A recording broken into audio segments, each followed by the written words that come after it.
Welcome to Ajis kitchen. இன்னைக்கு ஆஜிஸ் கிச்சன்ல நம்ம என்ன செய்ய போறோம்னா சத்து மாவு கஞ்சி எப்படி செய்யறதுன்னு பார்க்கலாம். 250 கிராம் அரிசி ஃபர்ஸ்ட் எடுத்துக்கோங்க. கொஞ்சம் கொஞ்சமா போட்டு வருங்க.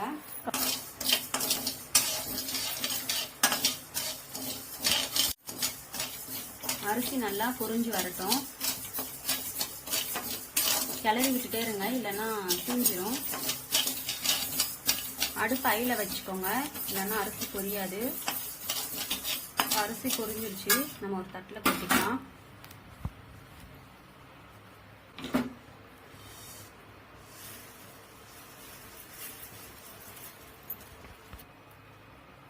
நெக்ஸ்ட் உடச்சக்கடலை 250 கிராம் போட்டு வறுத்துக்கலாம்.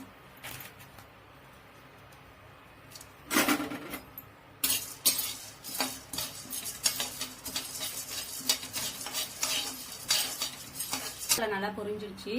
இப்போ அதையும் தட்டில் ட்ரான்ஸ்ஃபர் பண்ணிக்கலாம்.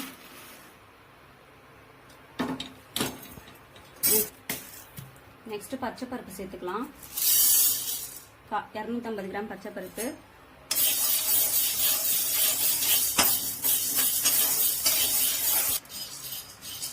பச்சை பருப்பு நல்லா பச்சை வாசனை போகிற வரைக்கும் வறுக்கணும். இப்போ பச்சை வாசனை போயிடுச்சு. இப்போ நம்ம தட்டில் போட்டுக்கலாம். இந்த மாதிரி ப்ரௌன் கலரில் வந்துடணும்.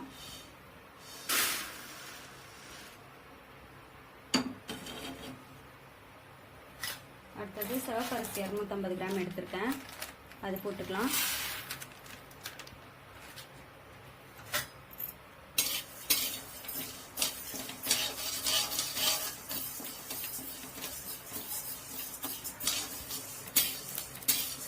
அரிசி இந்த மாதிரி பொரிய ஆரம்பிக்கும்.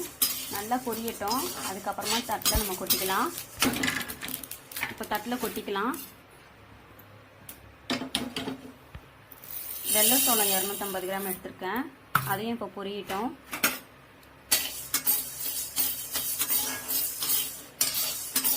சோளம் பொரியும்.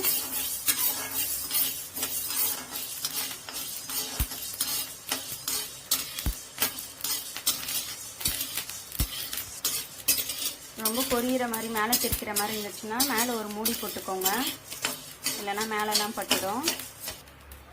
இப்போ தட்டில் போட்டுக்கலாம். அதையும் நான் 250 கிராம் எடுத்துருந்தேன்ல, கொஞ்சம் கொஞ்சமாக போட்டு பொரிச்சுக்கோங்க. நெக்ஸ்ட்டு மக்காச்சோளம் எடுத்துக்கலாம். மக்காச்சோளம் 250 கிராம் எடுத்துருக்கேன், இதுவும் கிளறிக்கோங்க.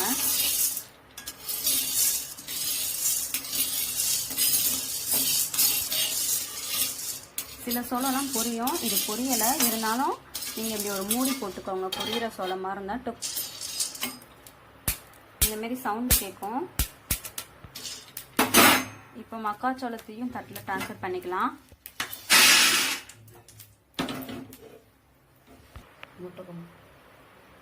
அடுத்து கம்பு சேர்த்துக்கலாம். கம்பு 1/2 கிலோ எடுத்துருக்கேன், அதையும் நல்லா கைவிடாமல் கிளறிக்கோங்க. லைட்டாக பொரிக்கிற சவுண்டு கேட்கும், வெடிக்கும். இந்தமாரி லைட்டாக பொரியும். இப்போ தான் 1-2 பொரிய ஆரம்பிக்குது.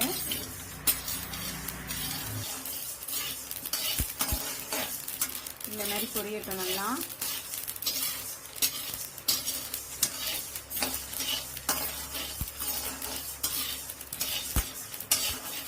பாருங்கள், நல்லா பொரிஞ்சிருச்சு. இப்போ தட்டில் கொட்டிக்கலாம்.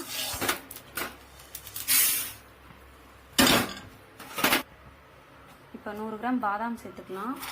பாதாம் வறுக்கிறப்பெல்லாம் அடுப்பை சிம் பண்ணிக்கோங்க. பாதாம் முந்திரிலாம் லைட்டாக வறுத்தா போதும். வறுத்தாச்சு.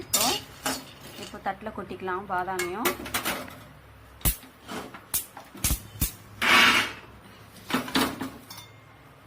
முந்திரி பருப்பு எடுத்துருக்கேன், 50 கிராம் முந்திரி பருப்பு, அதையும் வறுத்துக்கலாம். இதுவும் 5 நிமிஷம் வறுத்தா போதும். இப்போ முந்திரி நல்லா வறுத்தாச்சு, தட்டில் கொட்டிக்கலாம்.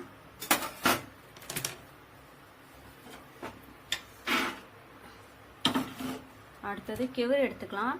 கெவுரு 1 கிலோ எடுத்திருக்கேன். நான் இப்போ 1/2 கிலோ ஃபஸ்ட்டு கொட்டி வறுத்துக்கிறேன். அப்புறம் ஒரு 1/2 கிலோ வறுத்துக்கலாம். கேவுரு வறுக்கிறப்ப மிதமான சூட்டில் இருக்கணும், இல்லைன்னா கருகி போயிடும். கிளறி விட்டுக்கிட்டே இருங்க. இப்போது கேவுரு நல்லா வறுத்தாச்சு, தட்டில் கொட்டிக்கலாம். இன்னும் ஒரு 1/2 கிலோ இருந்துச்சுல, அதையும் ஆட் பண்ணிக்கலாம். அதுவும் நல்லா வறுக்கட்டும்.